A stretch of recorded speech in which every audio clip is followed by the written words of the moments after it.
Good evening, one and all. On behalf of Dr. Agarwal's Institute of Optometry, I extend a warm welcome to each and every one of you for the 20th episode of Optometry Series 2.0.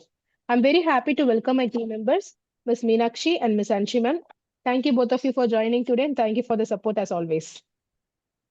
Last episode, we dealt with retinal diseases part 1, and obviously, we're going to dive into part 2 today. And to know more about the session and the moderator, I would like to welcome our MC for the day, Ms. Mahalakshmi. Mahalakshmi, please proceed.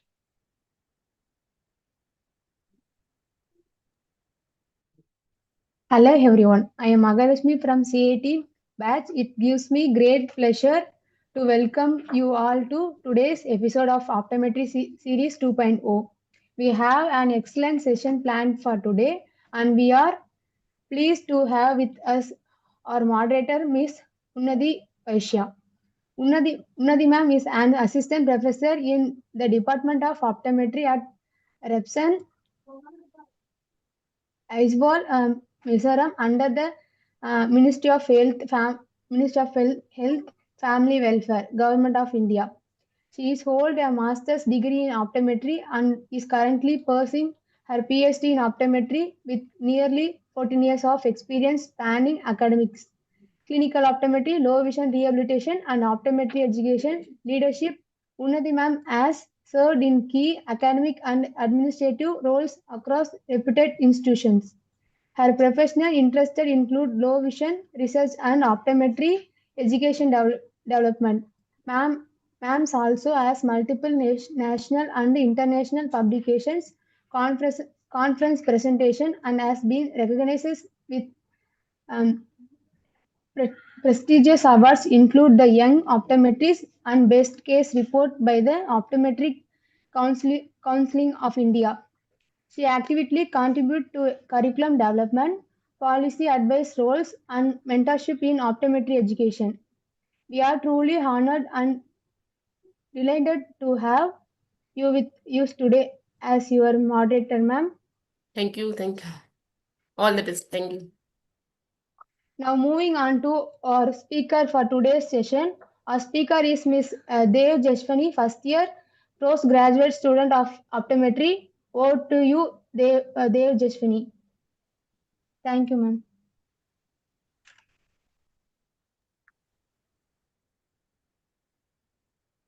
Thank you, Mahalakshmi. Unnati ma'am, thank you so much for joining with us today, ma'am. It's my pleasure. Yeah, thank you once again. Over to you, Dave. Thank you, Maha. Okay. Good afternoon to one and all present here. So myself, Devjaswani, Master's first year student in Dr. Agarwal's Institute of Optometry. So today we are going to discuss the topic on dystrophies and degenerations of retina, which will be followed by retinal detachment and also tumors in retina. So the contents that we are going to discuss are retinitis pigmentosa, Leber congenital amaurosis, cone dystrophy, Stargardt's disease, congenital stationary night blindness, ARMD, Best disease, and AOVFD. So retinitis pigmentosa, this is a retinal dystrophy, which is a hereditary disorder. Predominantly, it affects the rods more than the cones.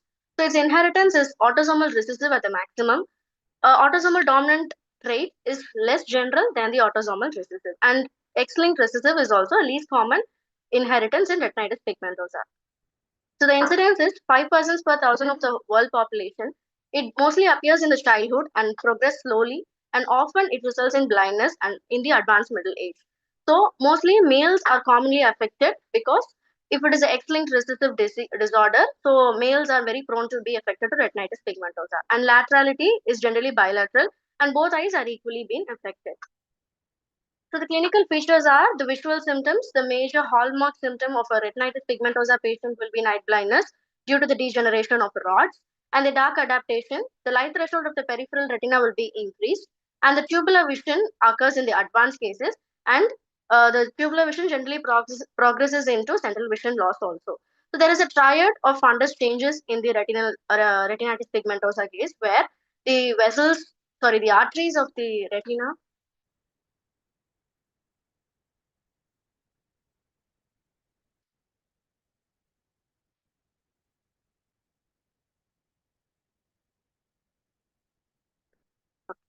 the arteries of the retina are being narrowed, attenuated, the optic disc becomes pale and waxy, and there is a sign of bony speculum. So these are the hallmark triad of retinitis pigmentosa fundus changes.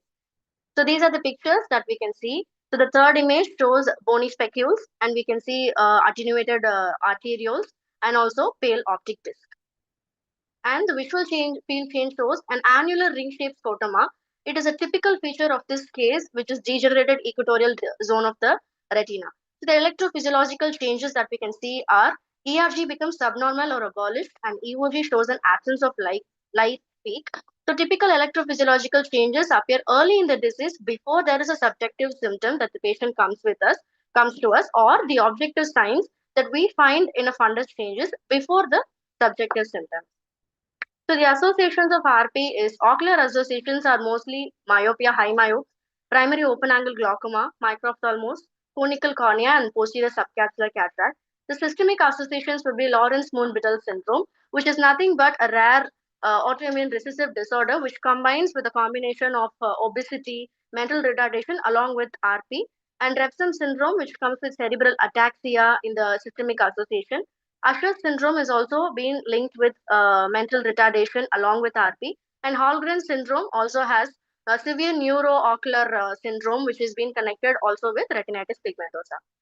So the atypical forms of retinitis pigmentosa, it is nothing but they doesn't have the hallmark signs. Every hallmark triads are not present in these type of patients, but there will be some one or two signs of a retinitis pigmentosa, and that is why we call them as atypical forms. So the first one is retinitis pigmentosa sign pigmento. It has been characterized by all clinical features similar to that of retinitis pigmentosa, except there will not be any visible pigmentary changes in the fundus.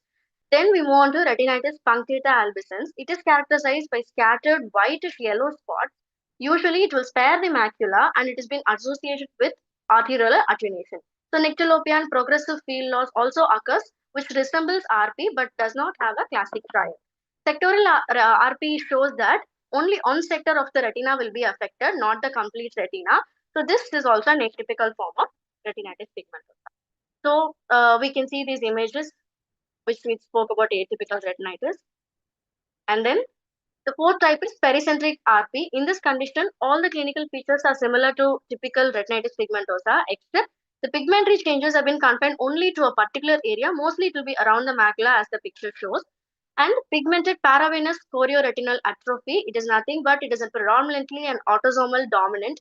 So this has the main hallmark sign of bony specule pigmentations together, but one or two changes have been absent, and hence they come under the category of atypical retinitis pigmentosa. So next we move on to Leber congenital amaurosis. It is a severe rod cone dystrophy where rods and cones are simultaneously being affected together. So genetically defined cause of visual impairment in children. So ERG is usually non-recordable even in the early cases because the rods and cones are being destroyed or they have a severe impairment during the childhood congenital condition itself. So even in the early cases, we will not be able to assess them through ERG. And systemic associations of this is mental handicap, deafness, epilepsy, CNS and renal anomalies, skeletal malfunctions, and endocrine dysfunction. So the patient presents with blindness at birth or early infancy, and they associate with nystagmus or photoaversion, which is nothing but photophobia. And the signs of this patient will be absent or diminished pupillary light reflex.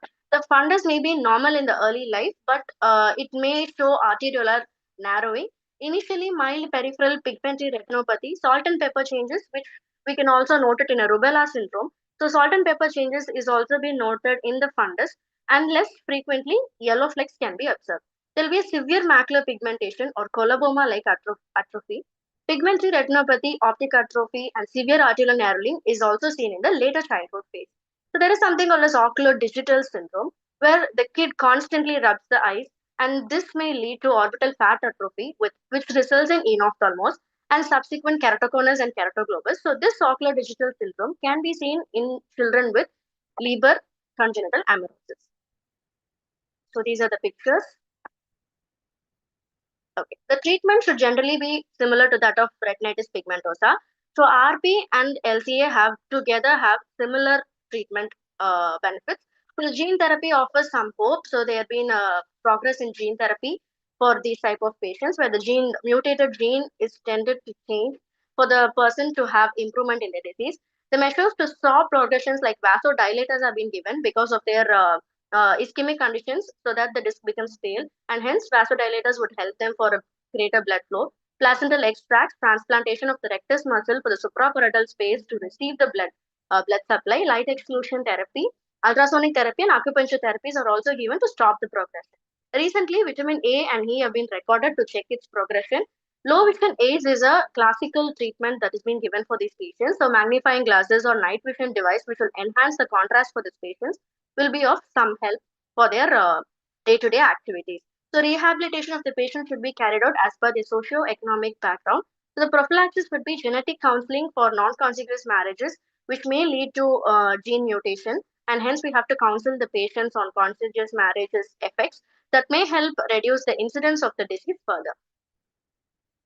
So next we move on to cone dystrophy. As the name suggests, we'll know that cone dystrophies are something that where the cones have been affected earlier than the rods. So which being affected in RP we can see rods are being predominantly affected, but in cone dystrophy cones are being predominantly affected. They are much less common than rod cone dystrophies. It is mostly sporadic with autosomal dominant, which is AD, and X-linked recessive inheritance, which has been given as XLR. The presentations in early childhood with impairment of central vision, since cone has been responsible for the central and the color vision, this patient will present with color vision deficiency and also central vision drop. So the prognosis is commonly poor with eventually visual acuity 660 or even worse.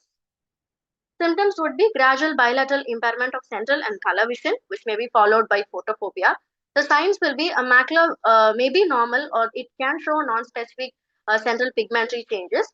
Bullseye maculopathy is a classical sign of this condition. Progressive RP atrophy at the macula with an eventual geographic atrophy, which is AM. So we can note the bullseye being depicted in the picture at the center. Okay, the investigations are FAF fundus autofluorescence is often the key diagnostic test which we can see for the annular patterns of concentric with the phobia. ERG will show photophobic responses which are subnormal or it can be non-recordable also due to the destruction of cones. And flicker fusion frequency is also reduced, but rods response better because they'll be preserved until the late stage. EOG is normal to subnormal, and color vision, severe deuteron Triton defect, which is nothing but green and blue defect out of proportion to the visual acuity. FFA will show a round hypofluorescent window defect with a hypofluorescent center.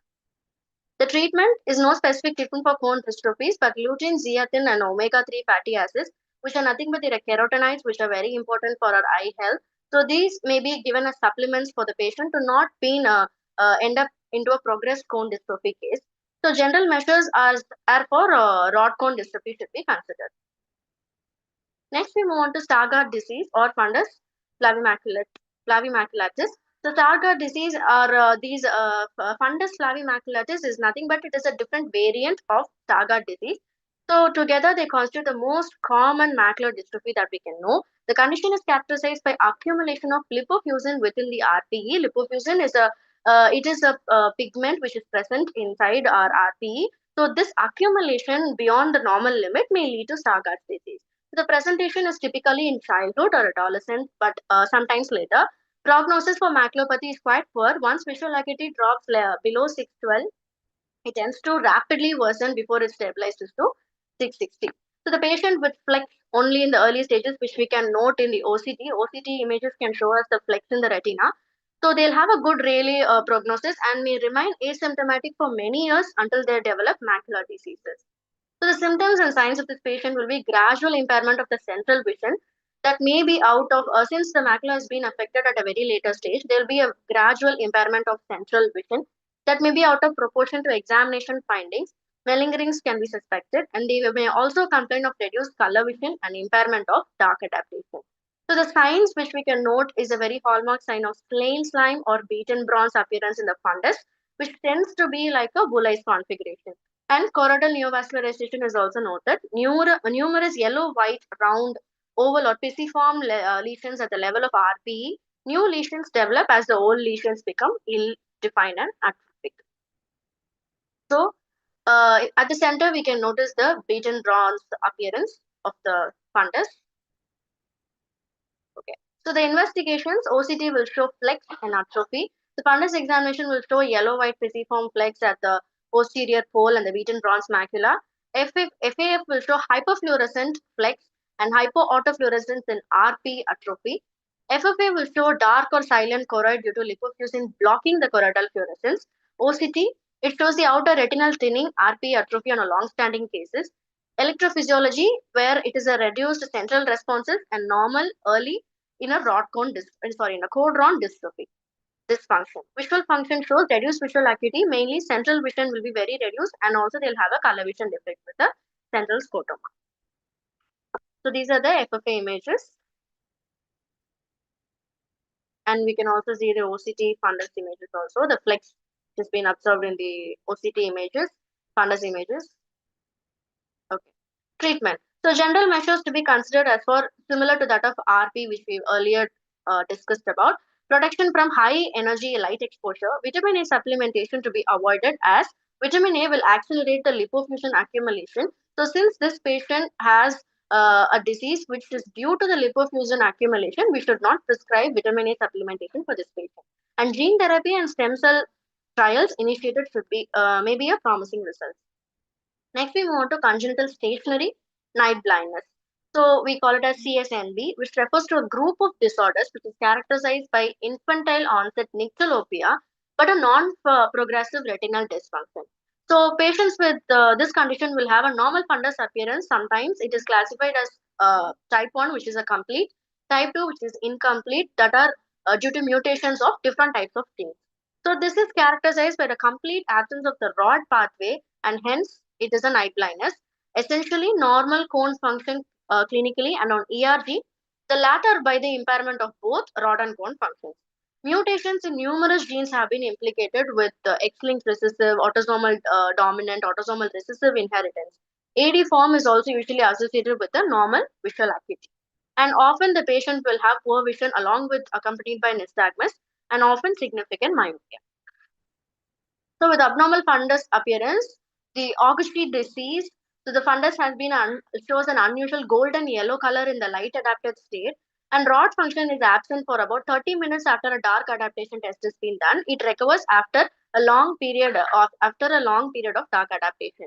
And then the fundus albipunctus condition, that may be same entity similar to that of retinitis punctata albicans, which is an atypical form of retinitis pigmentosa. They can both be caused by the mutation of RLBP1 gene. So the fundus shows a multitude of subtle tiny yellow-white spots at the posterior pole, sparing the fovea, sometimes macula, and it may extend to the periphery also. Fluorescent angiography shows mottled hypofluorescence indicating a depigment of the RP. And ERG levels are also variably normal, because in this case both rods and cones are also be affected. So these are the fundus and the FFA images.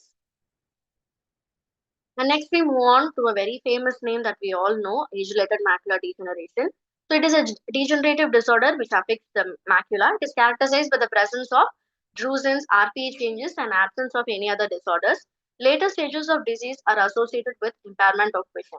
So there are generally two types of ARMD, which is a dry and wet. So dry ARMD is nothing but non-exudative, non-neovascular. It is most common form, comprising around 90% of diagnosed disease. Geographic atrophy is advanced stage of the dry AMD, and it is authoritatively suggested the term dry AMD. So wet, it is exudative and neovascular. It is much less common than a dry, but it is associated with a rapid progression to advanced sight loss. So the main manifestations would be CNV and PED. Through in recent years, at least two additional conditions have been shown and included umbrella of neovascular AMD by many authorities. So patients with late AMD in one eye or even moderate visual loss due to advanced AME in the other eye will have 50% chances of developing advanced AMD in the fellow eye within 5 years. And the risk factors for AMD is there is a multifactorial etiology, and there is a complex interaction between polygenic lifestyle and also environmental factors. So age is the main risk factor of AMD, and it is more common in white individuals than the other races, and it is generally family history is very important. The risk of AMD is up to 3 times high if a first degree relative is been affected by this disease. Smoking roughly doubles the risk of AMD. Hypertension and other cardiovascular risk factors are also been associated. Dietary factors also plays a major role where high fat intake and obesity may promote to AMD cases. Okay. Non-exudative AMD. The symptoms consist of gradual visual impairment over months or years. Both eyes are usually affected, but asymmetrically, one might be better or one might be worse. Vision may fluctuate, and it is often better in bright light. Numerous intermediate, large, soft drusen are also seen. So, signs will show sharply circumcised areas of RP atrophy with a variable loss of retina and choriocapillaries. Enlargement of the atrophic areas are observed. Visual acuity will be severely impaired if the fovea is involved, and drusenoid RP detachment can also be noted. So this is how the vision of an ARMD patient would be. So they will have a central vision loss in the image that is being shown, and we can see a chorioretinal atrophy in the OCT image also.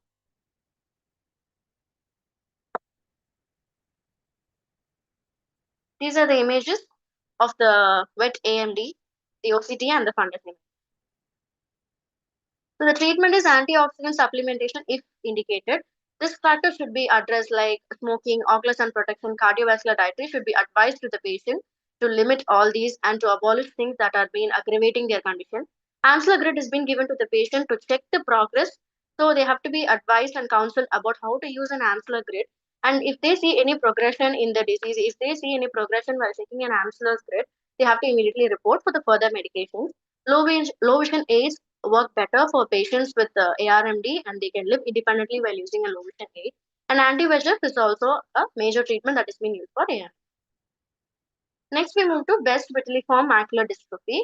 So it is the second most common macular dystrophy after Stargardt's disease, and it is due to an allelic variation in the BEST1 gene. Inheritance is AD, that is autosomal dominant with variable penetrance and expressivity.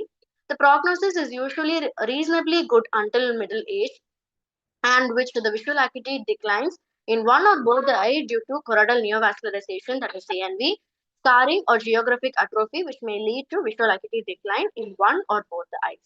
So the signs will be in a pre-vitelliform, it is characterized by subnormal ERG, and in an asymptomatic infant or child with a normal fundus. Vitelliform develops in infancy or early childhood and does not usually impair the vision. The term vitelliform is nothing but a egg yolk, the appearance of an egg yolk, a round, sharply delineated macular lesion between half a disc and two disc diameters in size, which develop within the RPE. So occasionally the condition may be extramacular and it can also be multiple.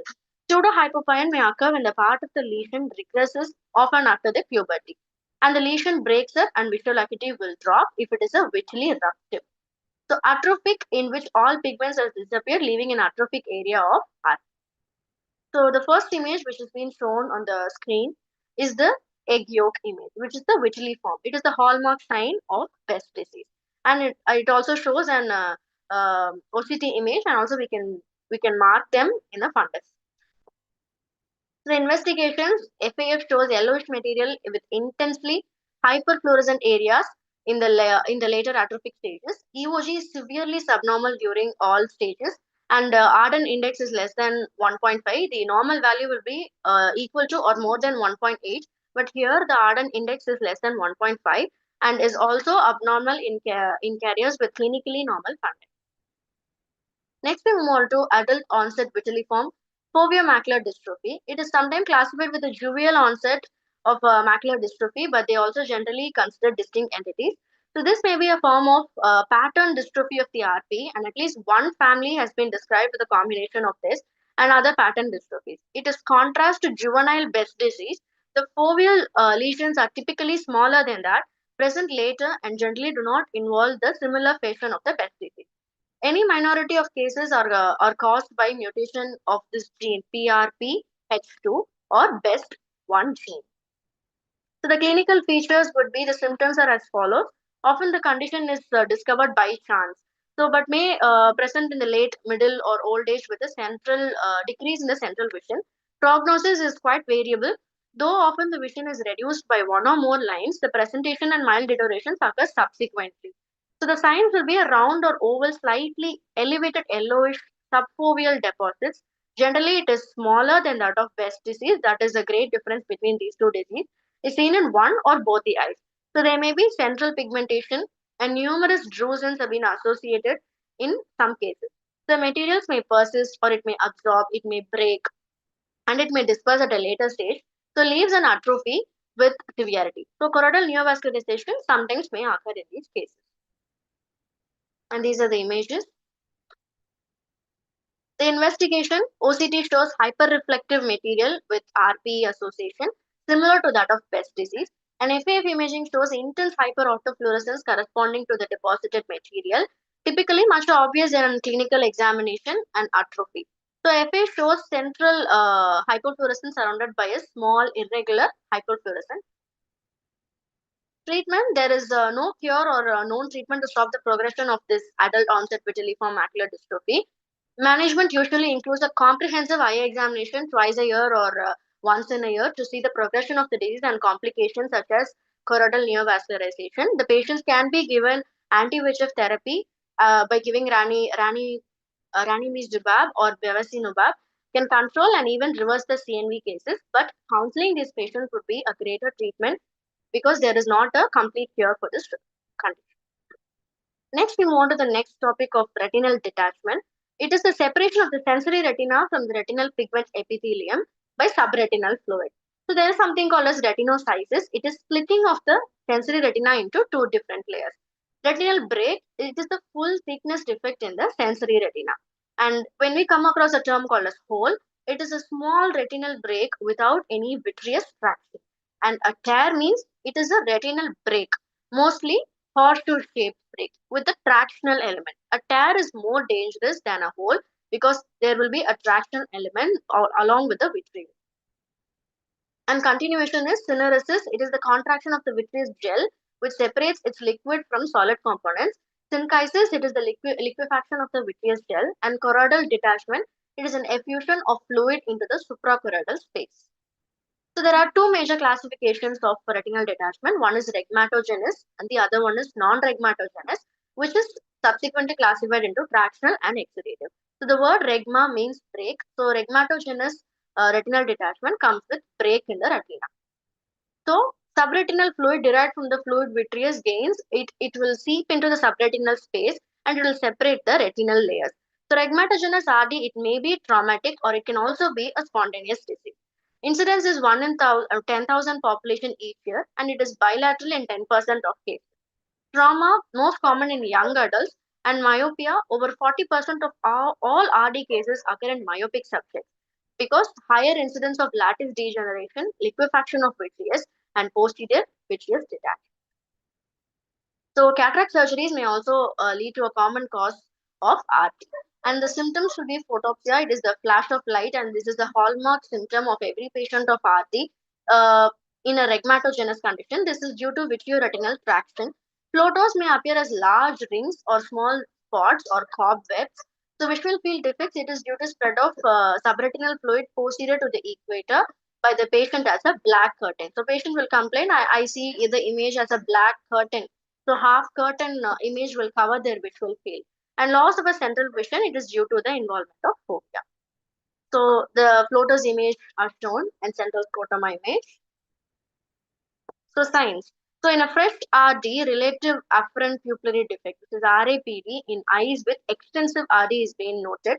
IOP is generally low because the ciliary junction has been faced the dysfunction and hence the production of aqueous will be low and also the outflow will be increased in RD cases and hence there is a reduced intraocular pressure.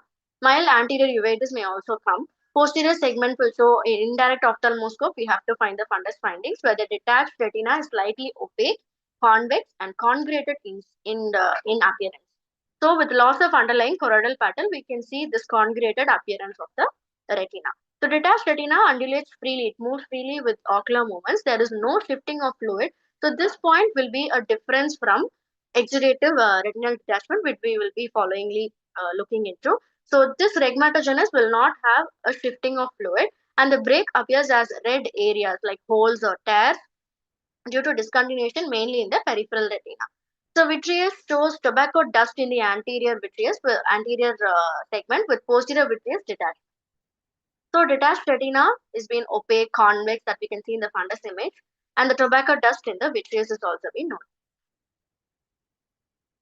The features of a long-standing RD shows retinal thinning, presence of subretinal demarcation line, secondary intraretinal cyst formation, multiple opaque strands of subretinal fibrosis, progressive development of proliferative vitreoretinopathy. If it has been left untreated, majority of RD progress to a total detachment, which may lead the patient into a complicated cataract, chronic uveitis, hypertony, or phthisis bulbi. Investigations in indirect ophthalmoscope, we can see scleral indentation is essential to improve the visualization of the extreme peripheral retina.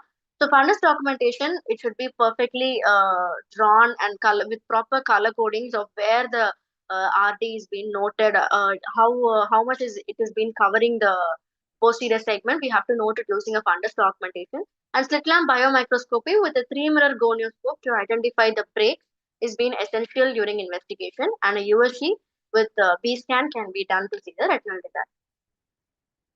So now we move on to non-rhegmatogenous RD. So tractional RD, there are two types, tractional and exudative. So tractional, it has the symptoms of photopsia. Floaters are usually absent due to a slower development of vitreoretinal traction. So gradually the visual field loss will happen. Signs will show retinal breaks, which is actually absent in this case. Detached retina shows a concave figuration, whereas we saw in a rhegmatogenous, it shows a convex figuration. So this marks a difference in a concave figuration of detached retina with maximum elevation at the site of vitreoretraction, retinal traction. So marked reduced retinal mobility is seen and subretinal demarcation lines is absent, which was present in a rhegmatogenous RD.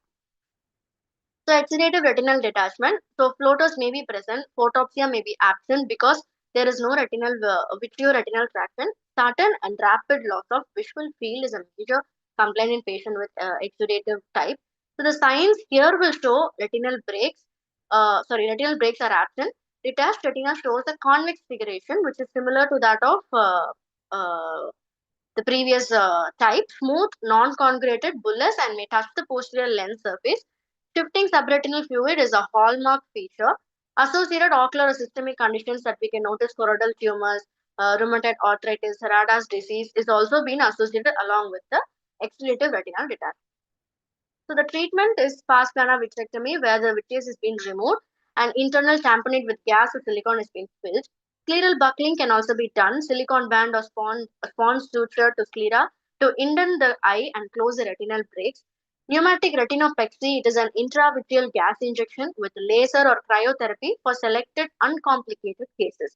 So prognosis is generally 80 to 90% of reattachment success, which is being seen, and best outcome if the macula is not being detached. So fellow eye also need a close and careful exam. So the tumors of retina. Retinal tumors are abnormal proliferation arising from the retinal cells, RPE, or the vascular elements of the retina, which may be benign or malignant, and it can also be primary or secondary. So the broad classification would be primary and secondary. So the primary, the common tumor that we come across would be retinoblastoma. The secondary tumors are nothing but metastasis to the retina, which is nothing but metastasia in some other organ may lead to a metastatic in the retina. So that is what we know as secondary tumors. It is not directly due to the retinal tumors. It is due to some other systemic tumors, which in turn causes metastasis to retina. So retinoblastoma is a malignant intraocular tumor of childhood arising from a primitive retinal cells occurring due to the mutation of the RB1 gene. So epidemiology here shows that most common intraocular malignancy in children less than 5 years of age, and unilateral it is 60% and bilateral is 40%. Classification, morphological classification, we can name it as endophytic and exophytic. Endophytic means the tumor grows into the vitreous. Exophytic means the tumor grows towards the choroid. And diffuse infiltrating shows a flat growth. The second IRCB classification shows A, B, C, D, E groups. So the group A is a very low risk group of people where the tumors are less than 3 mm, and group B shows low risk where tumors are more than 3 mm. Group C shows moderate risk of retinoblastoma with focal seeds. Group D are the high risk people where comes with diffuse seeds. Group E is the very high risk people where the tumor touches the lens. Neovascular glaucoma, opaque media with hemorrhages, any of these may occur with even more complications to the eye. So the clinical features, the main symptom would be leukocoria, the white reflex that we can see in the picture. The white reflex is due to the tumor that reflects the light. So instead of red reflex, we can notice a white reflex when we look at the patient. Squint, it is usually convergent squint can be accompanied with this condition, and diminished vision in 3 to 5 years of age, and they'll have a red painful eye in an advanced case. So signs, we can see the white vascular retinal mass as the retinal picture shows. Calcification, that is calcium deposits in the retina, may be noted. Vitreous seeding, it is a very dangerous sign that we can note. And also secondary glaucoma. So in a pathological condition, we can note Homer right rosette, flexor intestinal rosette noted in the histopathology while checking for retinal cells. So the investigations, with the indirect ophthalmoscope, we can see the fundus. Ultrasound B scan shows an intraocular mass with a calcification. CT scan detects the calcification. MRI orbit and brain. It will show the optic nerve and intracranial extension. And the genetic testing shows RB1 mutation, which is the main cause for the tumor. So the treatment, it is a conservative treatment of chemoreduction, where chemotherapy, it is systemic or it is given intraarterial to reduce the tumor size. Laser photocoagulation can be done, and cryotherapy is also done, where increased temperature is given to reduce the size of the tumor. So radical treatment, it is mostly enucleation in an advanced unilateral tumor in order to not affect the patient to be going to death. So we'll enucleate the eye in an advanced unilateral tumor, and exenteration is also done in an extraocular extent. Thanks. Thank you, Dave. It was a very impactful presentation and you delivered it so well. Now I request the moderator, ma'am, Yeah, to hi. add your valuable inputs, ma'am.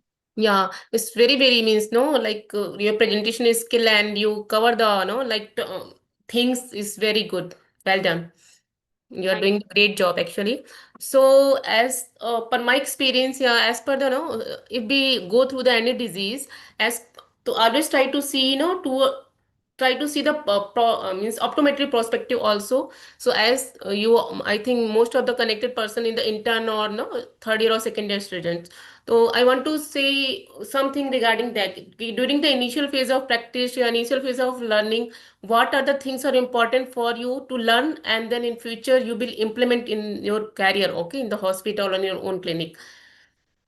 So like retinal disease, no, if you see through the treatment modality, there is a very means prognosis is not very good, no. And if they have good prognosis, then only the surgical treatment means directed from the ophthalmologist side. But as per your knowledge, you can at least reach towards the diagnosis. So the first is the history is very important. History is the backbone of any test. Okay, so like if you're intern, you just ask about because in the retinal, no, some have problem in the only in the daylight, some have problem with the dim light, some have like no central vision affected, some have peripheral vision affected.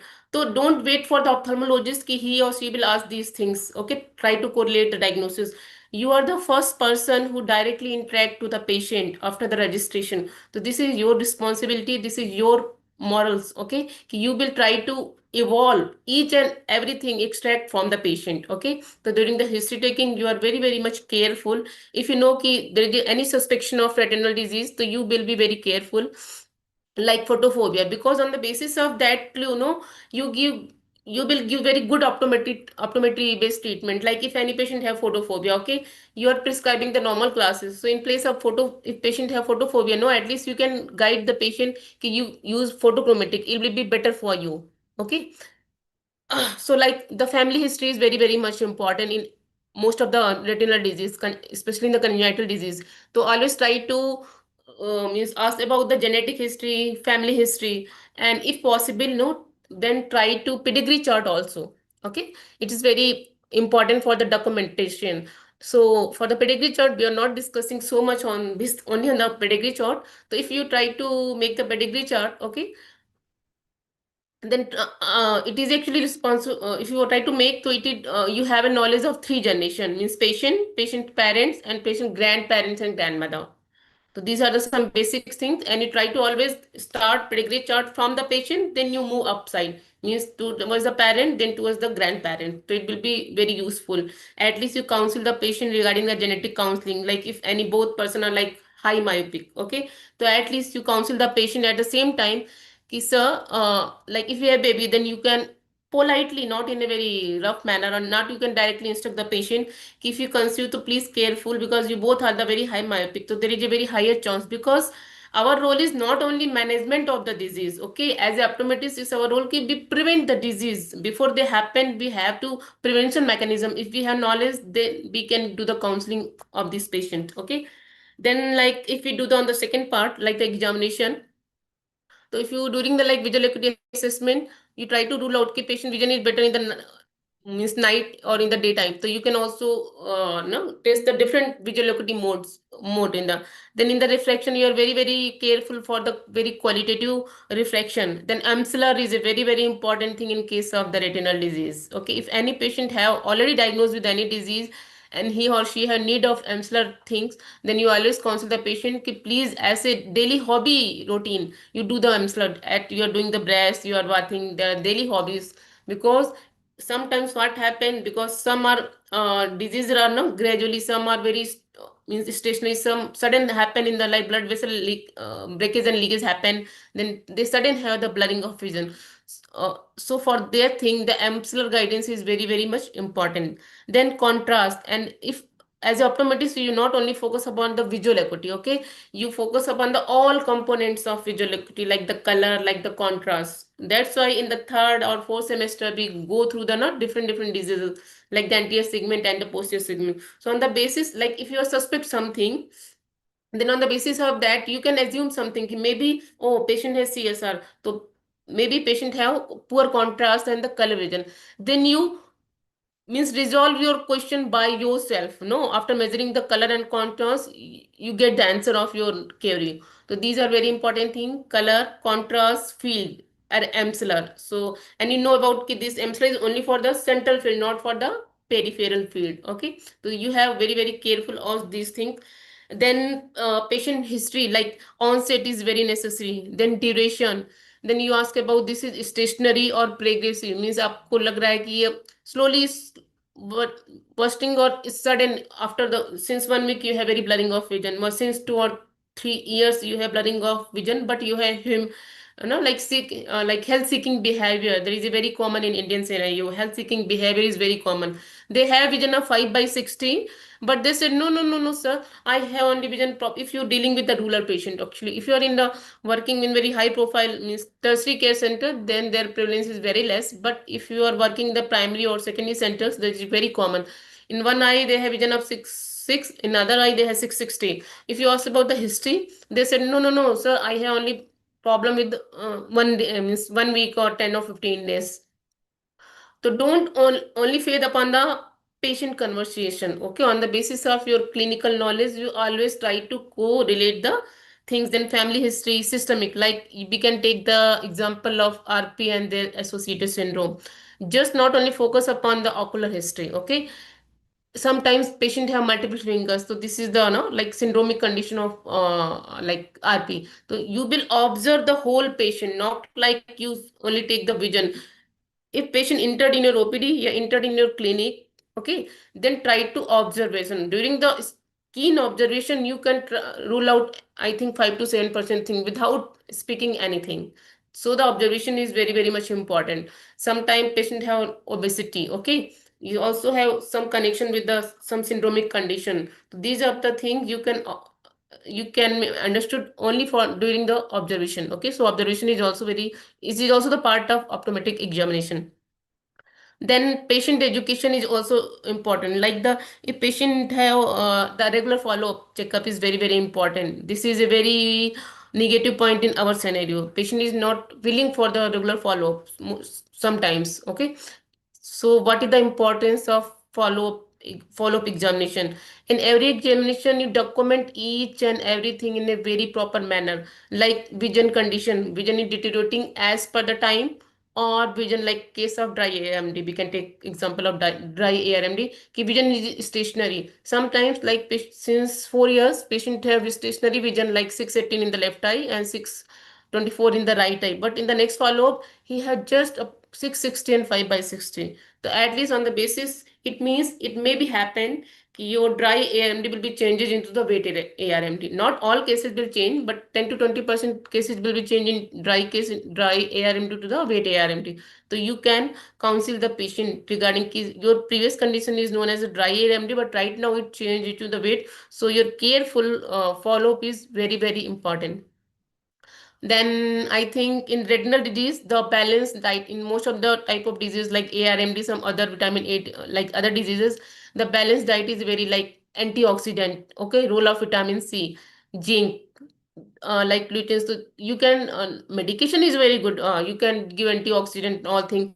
But if you counsel the patient regarding the you eat the color fruit foods, berries, oh, so you have knowledge of balanced diet also. So you can counsel the patient regarding the diet. Means you try to explain each and everything for the betterment of patient's vision, because vision is the very very important thing, no, to for the happy life. Without vision we cannot do anything. So you try to explain each and everything. And like genetic or marriage counseling is also very important, okay, because some like actually previously, no, I am working with the Sitapura hospital, and they have very huge OPD, like daily OPD is 6 to 700 paid OPD, and we have also, no, camp OPD like 4 to 500, means 1800 patient.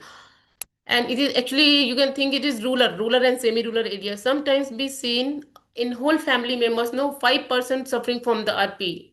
Okay, so at least if you working in the very initial phase of the examination with the, means you're connected with the patient, so you can explain these things. Means your sibling checkup is also very important. To always try to initiate these things. You can take the numbers, you can call the patient. Okay, and first thing, you learn something, you can present these case into the conferences, different conferences and different platform. First, second thing, and last, but it is a more very important thing, ki this is very very useful for the patient also. At least you can prevent, because if like six brother and sister, one have very severe issue, that's why they visit your OPD, but five also have same problem, but maybe they are not in a very progressive phase. So at least you catch this patient and you give the proper management as soon as possible.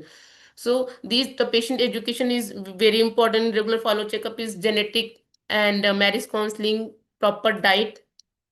And one but very important thing, like in most of the retinal disease, the low vision have a very important role.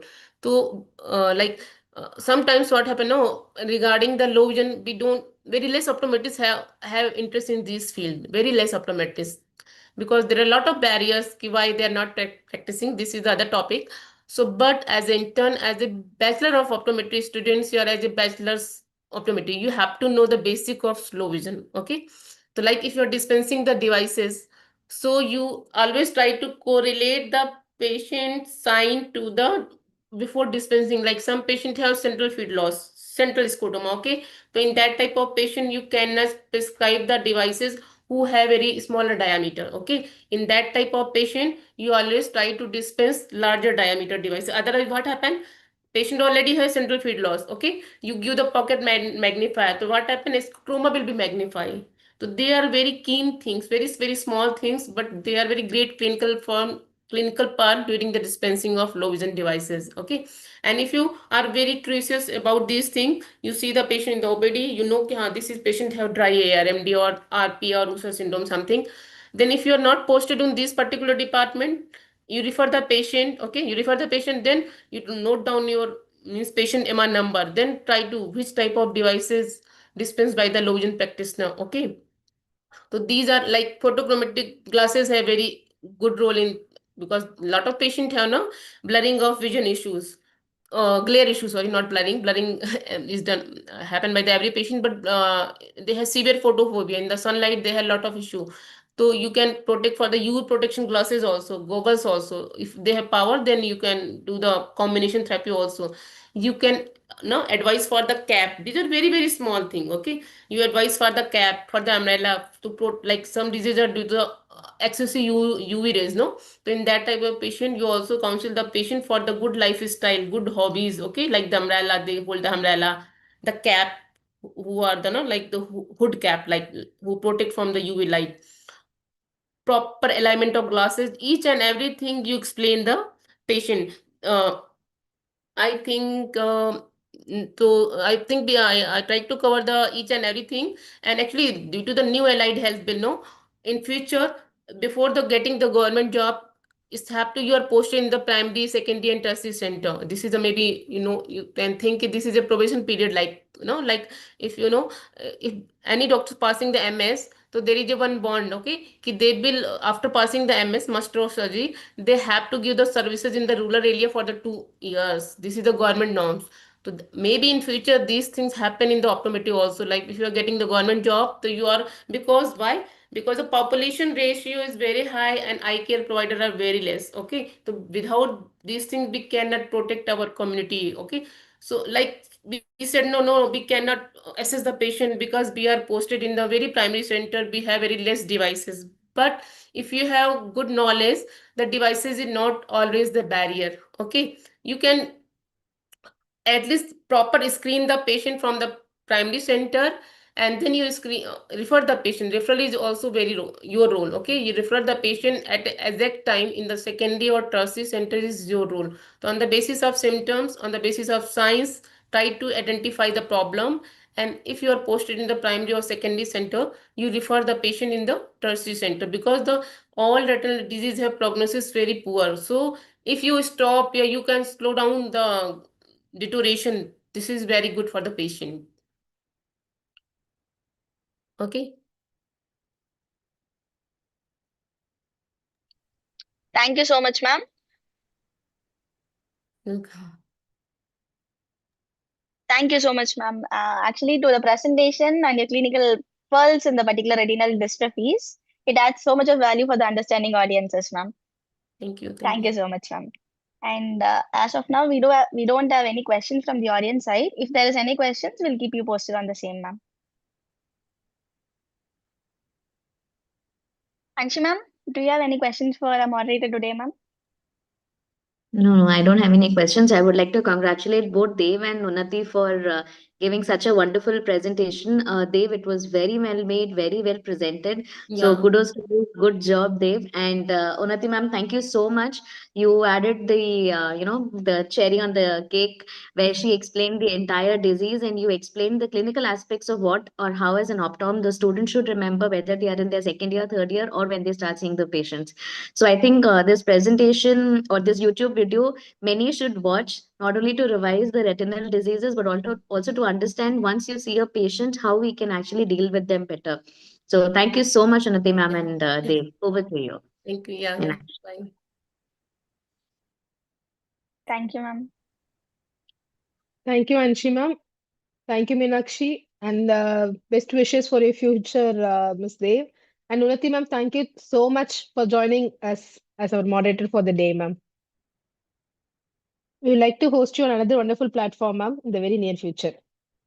Thank you. And Anshi ma'am, special thanks to you for roping in Unnati ma'am inside. Okay. Okay. Thank so you. we have to Thank thank her for being able to come. Thank you so much, Anati ma'am. Thank you. thank you, ma'am. So we have a couple of announcements, ma'am. I will make the announcement, ma'am. Dear audience, thank you all for your continuous support towards Optometry series. If you like this video, give a thumbs up and share with all your friends. The announcement for this particular week is we are having a public health 360 workshop open for all medical students and practitioners happening on February 22, starting at 9 a.m. The early bird registration closes in a week, so start registering soon. Also, we are welcoming the paper. The top 5 selected presenters will get 100% waive off from the registration fees, and the best paper award will also be given to the best presenter. The links for the registration and abstract submission will be provided in the description box. The second announcement of this particular week is admissions are open for Pan India internship and fellowship in optometry at Dr. Agarwal's Institute of Optometry. If you like this video, give a thumbs up and share with all your friends. Meet you all in the next episode. Thank you all. Thank you, team.